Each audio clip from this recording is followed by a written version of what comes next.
চুপচাপ মেনে নিচ্ছি যা হচ্ছে সব। কোথাও টুর শব্দটি করছি না।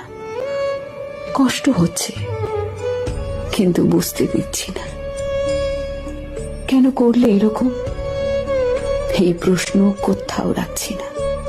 যা কিছু অসহনীয় ছিল এক সময়, সেই সব সয়ে নিচ্ছি। অন্যকে না বুঝিয়ে নিজেকে বোঝাচ্ছি। অনেক কিছু বলতে চেয়েও নীরব থেকে যাচ্ছি প্রতিবার। ভাবছি কি হবে বলে।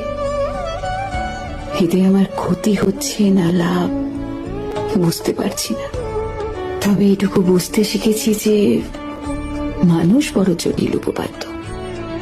আমি তার সূত্র মুখস্থ করার সমস্ত ইচ্ছে হারিয়ে ফেলেছি।